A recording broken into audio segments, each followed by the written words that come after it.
कि जब भारत आजाद हुआ तो इस देश की जनसंख्या थी 30 करोड़ और देवता थे 33 करोड़, यानी 3 करोड़ देवता और ज्यादा थे, तब भी यह देश गुलाम था। अरे इतने देवी देवता थे, तब तो दुनिया में सबसे बड़ा देश भारत होना चाहिए था। सारी फैक्ट्री, सारी मोबाइल, सारी कंपनी और सब कुछ भारत में होनी चाहिए थी, और आप सबसे पिछड़े देश क्यों हो गए भाई? पाथर पूजे हरि मिले तो मैं पूजू पहाड़, ताते ये चाकी भली पीस खाए संसार। अरे इंदौन राह न पाई, हिंदुन की हिंदुआई देखी, तुर्कन की तुर्काई, अरे इंदौन राह न पाई। ये कहना उस समय कबीर के लिए आसान था क्या? लेकिन आज कबीर होते तो कबीर के घर पे बुलडोजर चल गया होता, यूएपीए एनएसए लग गया होता कि नहीं? क्या लिखा उस कबीर ने? मोको कहां ढूंढे रे बंदे, मैं तो तेरे पास में, ना मैं मंदिर ना मैं मस्जिद ना काबे कैलाश में, ना मैं जप में ना मैं तप में ना मैं व्रत उपवास में, खोजी हो तो तुरते मिली हो पल भर की तलाश में। कहे कबीर सुनो भाई साधो, सब श्वासों की श्वास में। इस मंदिर मस्जिद की लड़ाई को तो बहुत पहले ठोकर मार चुके थे। उस कबीर को बाबा साहब ने अपना गुरु बनाया था। ये बात कही थी ना कबीर साहब ने, मैं कहता आंखन की देखी, तू कहता कागज की लेखी, मेरा तेरा मनवा कैसे एक होई रे। मैं हिंदी पढ़ाता हूं, घर जाकर बच्चों को टेलीविजन बंद करके उन नेताओं के भाषण को बंद मत दिखाइएगा जो कहते हैं 80% हिंदुओं खतरे में हो, चलो मस्जिद पर हमला करने जाना है। उनसे रोक कर कहिए कि ये हिंदू युवा वाहिनी, ये बजरंग दल, हिंदू रक्षा दल, तमाम हिंदूवादी संगठन जब धर्म खतरे में बताते हैं तो सड़क पर आ जाते हैं। हमारे विद्यालय, हमारे स्कूल, हमारी शिक्षा, हमारी नौकरी और कोरोना में लाखों लाख लोग मर गए, तब उन्हें बचाने सड़क पर क्यों नहीं आए? ये केवल दंगा कराने के लिए सड़क पर आते हैं और कहते हैं कि हम हिंदू हैं। हम हिंदू होते तो बताओ दलितों को मंदिर में क्यों नहीं जाने दिया? सुनीता देवी उत्तराखंड में एक महिला खाना बनाकर स्कूल के बच्चों को खिलाती थी। सवर्ण बच्चों ने कहा कि ये दलित है, इनके हाथ से खाना नहीं खाएंगे, तब हिंदू धर्म खतरे में क्यों नहीं आया? राजस्थान का एक नौजवान जितेंद्र मेघवाल, उसकी गलती केवल ये थी कि मूंछ रख लिया था, दलित था, उसको जान से मार दिया, तब हिंदू धर्म खतरे में क्यों नहीं आया? इस देश में, इसी प्रदेश में ओबीसी लोगों, अब ध्यान से सुनो, आपको बता रहा हूं। यहां एक जमाने में मुख्यमंत्री थे राम नरेश यादव। यादव जी लोगों को भी लगता है कि हम तो, हमारे भी एक भगवान है। मैं उनके खिलाफ भी बहुत नहीं बोलूंगा, नहीं तो सबसे ज्यादा मेरे खिलाफ वही हो जाएंगे। मुझसे सब कहते हैं कि ये यादव थोड़ा ही अम्बेडकरवादी हो गया है। मैं कहता हूं कि देखो, मुझे पढ़ने का मौका मिला, मेरे हाथ से कुदाल फावड़ा छीनकर मेरे परिवार वालों ने भारत के संविधान मंडल कमीशन ने किताब और कलम पकड़ाई। मुझे समझ में आ गया कि फूले, अम्बेडकर, पेरियार हमारे हैं। जिस दिन तुम्हें भी पढ़ने का मौका मिल जाएगा, तुम भी समझ जाओगे कि अम्बेडकर उनके नहीं, हम सबके हैं। फूले हमारे हैं, पेरियार हमारे, केवल इतना ही है। हमारे यहां तो भगवानों की भी जाति बता दी। इसी प्रदेश का मुख्यमंत्री बोलता है ना, नाम नहीं लूंगा नहीं तो बुलडोजर, इशारे में समझिए। इस देश में योगी बनने के बाद सबसे पहला काम होता है कि अपनी जाति छोड़ देते हैं। इस देश का मुख्यमंत्री योगी बनने के बाद कहता है कि मुझे गर्व है कि मैं क्षत्रिय वंश में पैदा हुआ हूं, उसमें जिसमें राम पैदा हुए। अगर राम क्षत्रिय थे तो राम हिंदू नहीं थे, फिर राम सबके कहते हैं। और आज तुम कहते हो कि जो राम को लाए हम उनको लाएंगे, फिर भी जीत जाते हो। हम तो उसका विरोध करते रहेंगे ना। अगर राम तुम्हारे थे तो उनकी जाति नहीं होनी चाहिए ना। भगवान की जाति किसने बताई? हनुमान की जाति किसने बताई? हमने बताई क्या? इस देश में जो प्रधानमंत्री बना है ना, 14 तक जब गुजरात का मुख्यमंत्री था तो नहीं बताया अपनी जाति। जब प्रधानमंत्री का चुनाव आया तो मन से कहता है मैं ओबीसी समाज का हूं, मैं पिछड़ा हूं। इस देश में जब राष्ट्रपति बनाया गया तो प्रेस कॉन्फ्रेंस करके दुनिया की सबसे बड़ी पार्टी के अध्यक्ष ने कहा कि हमने एक दलित को राष्ट्रपति बना दिया है। जब तुम्हें जाति का लाभ लेना होता है तो तुम जाति बताने लगते हो, और जब मुसलमानों के खिलाफ दंगा कराना होता है तो कहते हो 80% हिंदुओं तुम खतरे में हो, हम सब एक हैं, चलो हिंदू राष्ट्र बनाना है। ये मुश्किल बात है कि नहीं? पहचानिएगा उन लोगों को जो जाति के नाम पर आपको बरगला रहे हैं। आज एक दौर ऐसा भी है कि हमारी आपकी जाति के भी कुछ लोग उनके खेमे में बैठकर आपको भी लगता होगा कि हमारी जात बिरादरी का आदमी उधर है, सही है, चलो कुछ काम तो करवा देगा। जरा पूछिए कि 69,000 शिक्षक भर्ती घोटाला हुआ था, ओबीसी समाज के लोग मारे गए, ओबीसी समाज का उप मुख्यमंत्री था, एक काम नहीं कर पाया। जब चुनाव सर पर आया तो 69,000 शिक्षक भर्ती घोटाले को मान लिया गया कि हमने गलती की। हरियाणा में शिक्षक भर्ती घोटाले में ओम प्रकाश चौटाला जेल में थे, तो इस प्रदेश के भी मुख्यमंत्री को जेल में जाना चाहिए कि नहीं? लेकिन नहीं जाएंगे, क्योंकि हम आप बिखरे हुए हैं। उन्हें पता है कि इनको आपस में लड़ा दो, इनकी बड़ी सी मूर्ति बनवा दो, इनके लोगों की पूजा करवा दो। डॉक्टर अंबेडकर की वो भी पूजा कर रहे हैं, सजग रहिएगा, मैं आपको आगाह करने आया हूं। आज डॉक्टर अंबेडकर की याद तब आ रही है जब 2 अप्रैल का भारत बंद हुआ था, तब क्यों नहीं आई थी? 2 अप्रैल के भारत बंद में एक बात कहने आया हूं, मान्यवर कांशीराम ने कहा 1932 के बाद इस देश में चमचा युग शुरू हो गया। अगर आप भी बाबा साहब के सपनों का भारत बनाना चाहते हैं तो मेरी एक अपील, एक गुजारिश, माताओं बहनों याद रखिए, यहां से जाते हुए देखिए जन्मोत्सव में एक स्टॉल लगा हुआ है, गुलामगिरी और जाति का विनाश, भारत का संविधान और मंडल कमीशन, 4 किताबें घर घर पढ़ाइए। अपने आप आपकी पीढ़ियों का मुस्तकबिल न बदल जाए तो आप कहिएगा। हमारी लड़ाई किताबों की लड़ाई है, यही कहने आया हूं। हमारी लड़ाई मूर्ति की लड़ाई नहीं है, तस्वीर की लड़ाई नहीं है। हम मूर्ति बनाकर पूजा इसलिए करते हैं, पूजा तो बाबा साहब मना करके गए।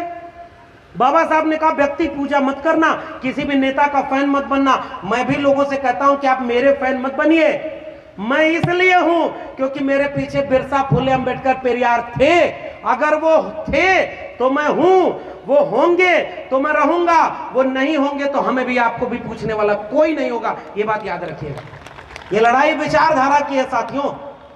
आपके पास भी व्हाट्सएप पर एक मैसेज आता है ना, इस मैसेज को देखते ही 25 लोगों को फॉरवर्ड करिए, शाम तक आपको अच्छी खबर आएगी। राकेश कुमार ने मैसेज देखकर इग्नोर कर दिया, उसकी नौकरी चली गई। आप भी डर के मारे तुरंत भेज देते हैं 25 लोगों को कि मैसेज भेजने में क्या जाता है, हम कम से कम दुख, खराब खबर तो न सुनने को मिले। इसी को ज्योतिबा फुले ने कहा था मानसिक गुलामी। मैं आपसे कहने आया हूं कि वो मैसेज फॉरवर्ड करते गए कि गणेश की मूर्ति दूध पीती है, और तमाम तरह से ये अफवाह उड़ाकर इस देश में वो सरकार बना ले गए और हमारे आपके बच्चों को मानसिक गुलाम पैदा कर ले गए। अगर फॉरवर्ड करना है तो गुलामगिरी, जाति का विनाश, हिंदू बनाम हिंदू मंडल कमीशन और भारत का संविधान घर घर फॉरवर्ड कर दीजिए। देखिए क्रांति न हो जाए तो कहिएगा। बाबा साहब की तस्वीरों की बजाय उनकी किताबों को घर घर पहुंचाना है, गुलामगिरी को घर घर पहुंचाना है। अब एक किस्सा सुनिए। बाबा साहब के गुरु तथा ज्योतिबा फुले ने एक नाटक लिखा, तृतीय रत्न। महिलाएं आई हैं, महिलाएं मंच पर हैं। मैं ऐसे किसी भी कार्यक्रम को कभी सफल नहीं मानता जिसमें पुरुषों से ज्यादा संख्या में महिलाएं न शामिल हो, क्योंकि बिरसा, फुले, अंबेडकर और पेरियार सबसे महत्वपूर्ण लड़ाई जो लड़ रहे थे, महिलाओं की बराबरी की लड़ाई लड़ रहे थे। इसलिए सैल्यूट है इन सारी माताओं और बहनों को जो आज बाबा साहब के नाम पर यहां इकट्ठी हुई।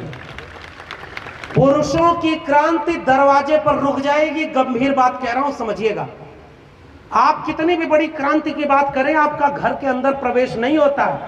एक महिला जिस दिन जागरूक हो जाए ना, वो चूल्हे पर बैठकर दूसरी महिला को समझाती हुई कहती है कि बहन 13, 23, 24 अप्रैल को अंबेडकर पार्क में बड़ा अच्छा कार्यक्रम हुआ, अगली बार आना तो तुम भी आना। ये देखो किताब ले आए हो, ये देखो मानसिक गुलामी दूर करनी है, ये देखो व्रत उपवास में हम लोग को फंसा दिया गया, और अगली बार देखिएगा चूल्हे से जो क्रांति थी वो सड़क पर निकलेगी, तभी इस देश में बदलाव आएगा। पुरुषों से कोई बदलाव नहीं आने वाला। पुरुष तो निकम्मे हैं, मैं कह रहा हूं। मैं क्यों कह रहा हूं? इस देश में जितना दंगा हुआ उसमें एक भी महिलाओं ने दंगा किया क्या? इस देश में आज भी रामनवमी के नाम पर तलवार और त्रिशूल लहरा रहे हैं, उसमें लड़कियां हैं क्या? ये सारा लड़कों को बाहर क्यों किया? क्योंकि बच्चे घर में खेलते हैं, छोटे छोटे लड़के लड़कियां दोनों, तो हम साथ खेलने देते हैं। ध्यान से समझिएगा, बिरसा, फुले, अंबेडकर की लड़ाई कौन सी थी?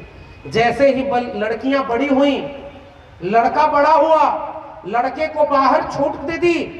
वो बाहर घूम रहा है 12 बजे रात तक, और लड़की को घर के भीतर कैद कर दिया। हमने अपने परिवार की लड़कियों को सिखाया कैसे चलना है, कैसे उठना है, कैसे बैठना है, कैसे हंसना है, और लड़कों को कुछ नहीं सिखाया। और इस देश में कोई क्रांति इसलिए नहीं हुई कि हमने महिलाओं को बराबरी का हक नहीं दिया।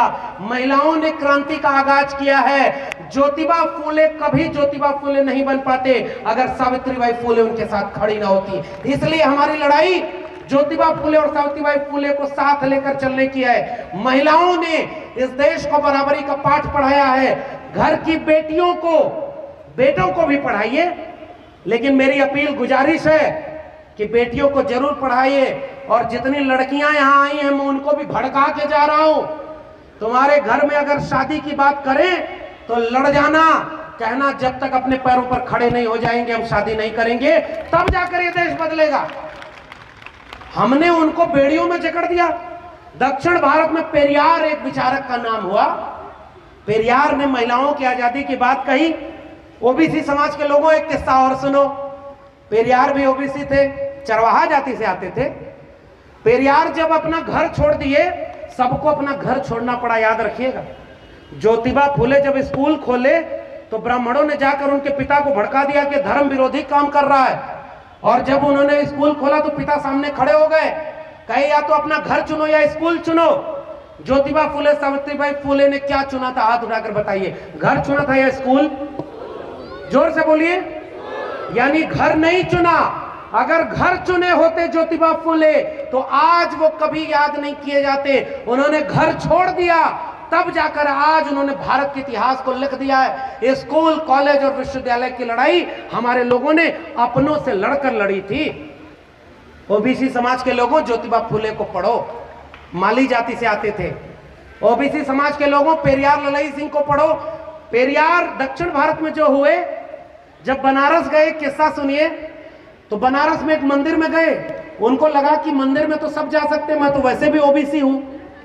अब जब मंदिर में गए उसके बाद वहां पर पूछा कि कौन जात, तो कहे जात, मंदिर में तो जाति नहीं पूछी जाती। तो कहे कि अगर तुम वहां आगे जा रहे हो तो एक बात बताओ, जब खाना लेने के लिए गए और तमाम जगहों पर गए तो वहां पूछा गया कि जनेऊ पहनते हो? तो उन्होंने कहा नहीं। तो कहे फिर तुमको खाना नहीं मिलेगा। तब पेरियार गुस्से में लौटे और दक्षिण भारत में जनेऊ जलाओ आंदोलन किया था आज से 50-60 साल पहले। तो उस विचारक का नाम है पेरियार। उसने कहा इस ब्राह्मणवाद ने तो हमारी पीढ़ियों को मानसिक गुलाम बना दिया। ओबीसी थे पेरियार, फूले ओबीसी थे। शादी में गए अपने सबसे प्रिय मित्र के, तो ब्राह्मण आग बबूला हो गए कि ये शूद्र हमारी शादी में क्यों जा रहा है। तब जाके ज्योतिबा फूले ने सबकी मुक्ति की बात लिखी। पेरियार ने महिलाओं के लिए एक बात कही है कि ये जो सजना संवरना है ये गुलामी की बेड़ियां हैं, और आपको कड़वा चौथ में फंसा दिया। पति की लंबी उम्र के लिए महिलाएं व्रत रखती हैं, तो एक श्लोक ऐसा बताओ जो पति श्लोक पढ़ के महिलाओं की लंबी उम्र के लिए, पत्नियों की लंबी उम्र के लिए रखते हो। क्या पत्नी की लंबी उम्र की जरूरत नहीं थी इस देश में? फिर महिलाओं के व्रत पुरुष क्यों नहीं रखते भाई? हमारे यहाँ उधर आजमगढ़ में पता नहीं आपके यहाँ होता है कि नहीं, एक व्रत होता है ज्योत पुत्र का व्रत। हमारे यहाँ ज्योतिया बोलते हैं उसे। उसका कॉन्सेप्ट ये है कि बेटों की लंबी उम्र के लिए है। बेटियों घर जाकर अपने माँ बाप से पूछना, बेटियों की लंबी उम्र के लिए कौन सा व्रत रखा जाता है, जरा बताओ। भड़का के जा रहा हूं इसलिए क्योंकि आपको तो फंसा दिया। और जिस दिन ये इस गुलामी से मुक्त होंगे उस दिन आगे बढ़ेंगे। हमारे यहाँ एक पंडित जी थे, अब थोड़ा किस्सा कह के बात खत्म करूंगा, बहुत बात हो गई। पंडित जी के पास कुछ बच्चे गए, गांव के लोग गए, उन्होंने कहा कि कुछ गांव के बच्चों ने एक गधा की हत्या कर दी। पंडित जी नाराज होकर बोले, अरे गधा मारना तो बहुत बड़ा पाप है, इससे तो बड़ा गुनाह होगा, बड़ा आपके ऊपर आफत विपत आएगी, इससे मुक्ति नहीं होती है, इसका बहुत बड़ा कर्मकांड कराना पड़ेगा, हवन कराना पड़ेगा, तब गधा के मरने के पाप से मुक्त होगे, बड़ा खर्चा आएगा। इतना कहते कहते बगल से एक आदमी गया और पंडित जी के कान में बोला कि पंडित जी, जिन बच्चों ने गधा मारा है उसमें एक आपका बेटा संतोष भी था। हमारे यहाँ भोजपुरी में एक कहावत चलती है, 2-4 लइकन में एक संतोष और गधा के मरले में कौनो न दोष। समझ तो गए होंगे। महात्मा ज्योतिबा फूले ने तृतीय रत्न में एक नाटक लिखा कि एक गरीब आदमी बहुत परेशान था, पंडित जी के पास गया, पंडित जी से पूछा बहुत परेशान है हुजूर, तो उसने कहा मैं तुम्हारा ग्रह दशा देख रहा हूं कि शनि तुम्हारा ठीक जगह पर नहीं है। दुनिया में ग्रह को गैलीलियो ने दूरबीन से देखा, हमारे यहां सब पतरा से देखते हैं। 3600 गुण मिल जाए तो ब्याह कराते हैं। तब तो इस देश में महिलाएं सबसे ज्यादा सुखी होनी चाहिए। दुनिया में हैप्पी इंडेक्स है, उसके टॉप 100 देशों में हमारा देश नहीं है, और हमारे यहाँ 33 करोड़ देवता पहले से थे। मैं नागपुर गया था, वहां बोल के आया उनके मुख्यालय के सामने। मैंने वहां एक सवाल पूछा कि जब भारत आजाद हुआ तो इस देश की जनसंख्या थी 30 करोड़ और देवता थे 33 करोड़, यानी 3 करोड़ देवता और ज्यादा थे, तब भी यह देश गुलाम था। अरे इतने देवी देवता थे, तब तो दुनिया में सबसे बड़ा देश भारत होना चाहिए था। सारी फैक्ट्री, सारी मोबाइल, सारी कंपनी और सब कुछ भारत में होनी चाहिए थी, और आप सबसे पिछड़े देश क्यों? सब्सक्राइब करें आपके अपने चैनल समता आवाज टीवी को, बेल आइकन दबाना ना भूलें सबसे पहले हमारी वीडियो देखने के लिए।